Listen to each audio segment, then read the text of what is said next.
Hello everyone. Today I am going to teach statistics chapter number 1 index number. Statistics की book 12th standard में दो parts में divide की गई है. पार्ट 1 में इंडेक्स नंबर जो 12 मार्क्स का होता है, लीनियर कोरिलेशन जो 12 मार्क्स का होता है, लीनियर रिग्रेशन जो 12 मार्क्स का होता है और टाइम सीरीज जो 12 मार्क्स का ही होता है. टोटल ये 48 मार्क्स का कंटेन इसमें से बोर्ड एग्जाम्स में पूछा जाता है. अब what is index number? Index number क्या है उससे जानने से पहले हम ये देख लेते हैं कि ये 12 मार्क्स कैसे इंडेक्स नंबर चैप्टर में से डिवाइड किए हैं. तो सेक्शन ए में क्वेश्चन नंबर 1 मार्क्स का क्वेश्चन एग्जाम में पूछा जाता है. सेक्शन बी में से question number 11 1 marks.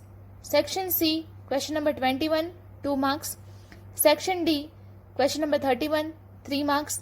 Section F question number 43 5 marks. और टोटल 12 मार्क्स का कंटेन है वो एग्जाम में आता ही है. So index number is important chapter. Index number, what is index number? तो price of an item, national income, supply, production, employment, investment, cost of living are the variables that keep changing. ये सब changing, ये जो variables है उसकी cost, कोई भी चीज़ की सप्लाई है, कॉस्ट है, प्रोडक्शन है, ये सारी चीज़ें चेंज होती ही रहती है. तो क्या हमें कंपेयर करने के लिए इंडेक्स नंबर की ज़रूरत पड़ती है. एग्जाम्पल देखें तो वीट की प्राइस 2018 में 24 थी और 2020 में 30 हो गई, और डीजल की प्राइस 2018 में 54 थी और 2020 में 60 हो गई. तो दोनों की प्राइस में 6 रुपीज का डिफरेंस है. लेकिन जो कोई भी हम नॉन कमर्शियल पर्सन है उसको पूछेंगे कि ये दोनों में क्या चेंज है, तो वो बोलेंगे सिर्फ 6 रुपीज का डिफरेंस है. लेकिन हम तो कॉमर्स के स्टूडेंट है, तो सबसे पहले हमको क्या सवाल होगा कि वीट और डीजल की कोई कंपैरिजन हो सकती है? तो ये चीज भी हमको सोचनी है. वीट की और डीजल की कंपैरिजन करने में बेस कोई हमको मिलता नहीं है, तो ये कोई कंपैरिजन वैलिड नहीं हो सकती है.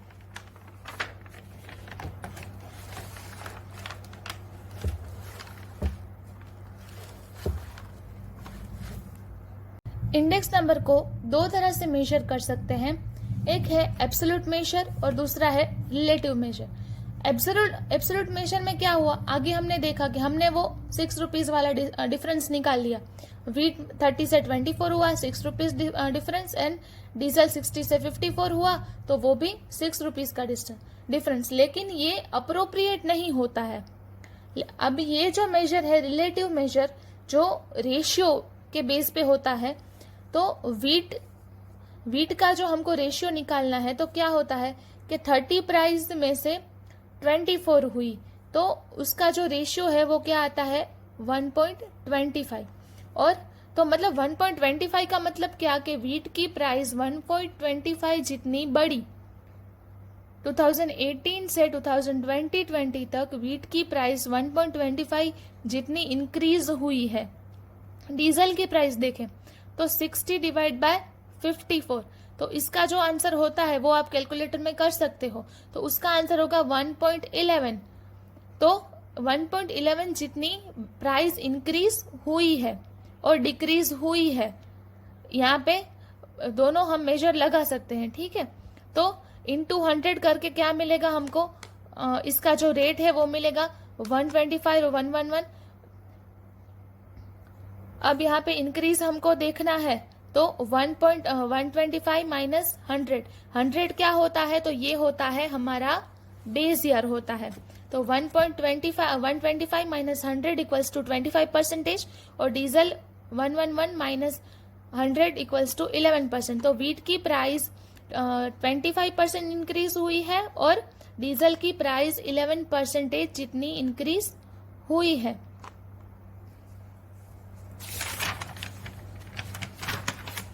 अब नेक्स्ट इंडेक्स नंबर, उसका मीनिंग क्या है, उसकी डेफिनेशन क्या है, तो ये आपको याद भी रखनी है.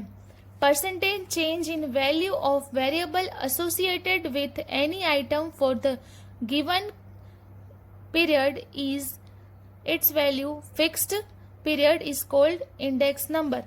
क्या है कि हमको कंपैरिजन करना है तो हमको क्या जरूरत पड़ेगी, करंट पीरियड मतलब गिवन पीरियड और फिक्स पीरियड के जो बेस पे हम लोग कैलकुलेट करते हैं, जो वेरिएबल्स है उसको कैलकुलेट करके एक इंडेक्स नंबर फाइंड करते हैं. तो इंडेक्स नंबर का फॉर्मूला क्या है, तो P1 divide by P0 into 100.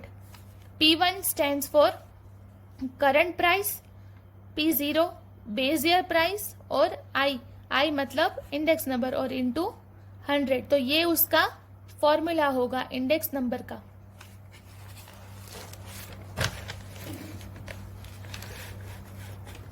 अब what is the definition of current year? The period or year for which the value is to be compared with the base year period. Current year मतलब कि जो running year होता है उसको current year बोलते हैं, जिसकी कंपैरिजन करनी है. लेकिन कंपैरिजन किसके साथ करनी है, तो ये हमने आगे जो एग्जांपल देखा था उसमें 2020 था, वो करंट ईयर था. तो मतलब करंट ईयर के आगे जो रनिंग मतलब गिवन पीरियड होता है वो करंट ईयर होता है. अब base year. In the base year the value of variable for the period is compared with the value of variable with a fixed period. क्या बोल रहा है यहाँ पे कि in the base year the value of variable for the period is compared, मतलब कि जो कंपेरिजन है वो पास्ट पीरियड से फ्यूचर पीरियड और प्रेजेंट पीरियड के साथ उसकी कंपेरिजन करनी है.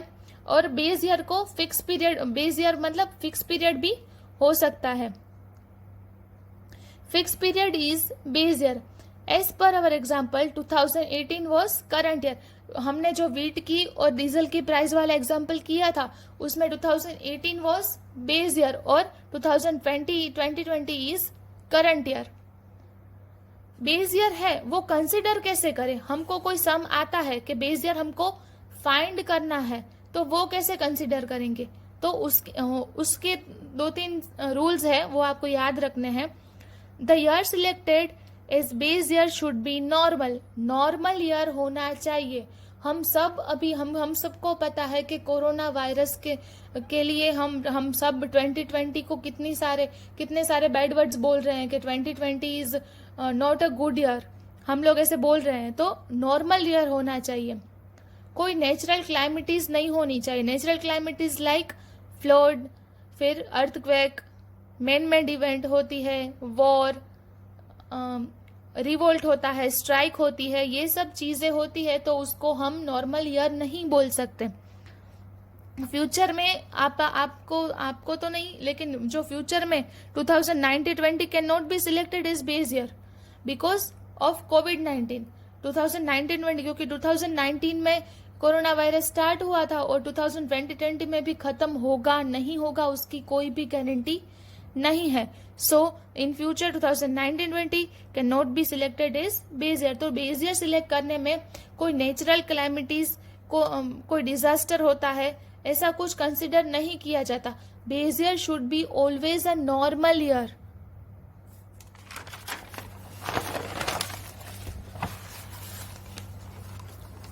The base year should not be a distance past. मतलब हम जब कंपैरिजन करते हैं, हमको 2020 के डेटा के साथ हम जब कंपेयर करते हैं तो डिस्टेंस पास मतलब कि हम 2010 का कोई डेटा फाइंड कर रहे हैं, 2010 का इंडेक्स नंबर हम लोग काउंट कर रहे हैं, तो फिर यहाँ पे 1950 के साथ कोई कंपैरिजन करने का मतलब ही नहीं होता. हम कंपैरिजन 5 इयर्स, 10 इयर्स, 15 इयर्स कर सकते हैं, लेकिन 50 इयर्स का कोई कंपैरिजन पॉसिबल ही नहीं होता. So the base year should not be a distance part.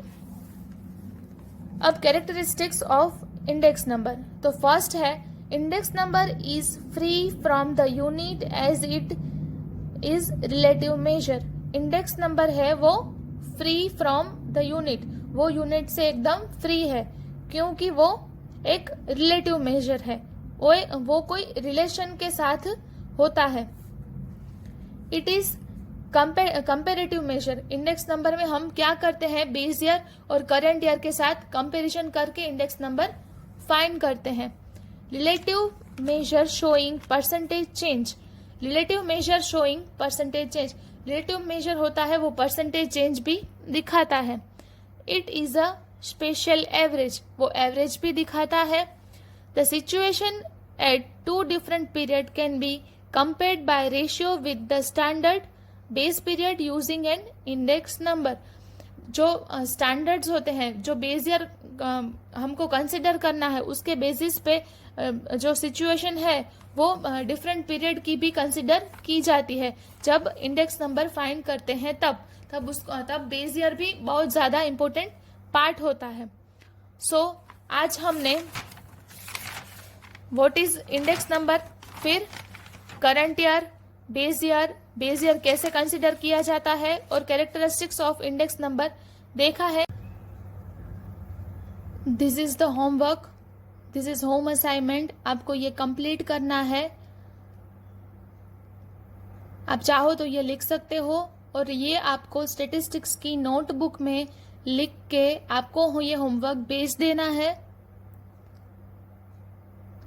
और अब हम नेक्स्ट लेक्चर में फिक्स बेस मेथड और चेन बेस मेथड जो इंडेक्स नंबर फाइंड करने की होती है वो आगे देखेंगे। आपको ये होम असाइनमेंट कंप्लीट करके भेजना है और फिर हम नेक्स्ट टॉपिक पे आगे बढ़ेंगे।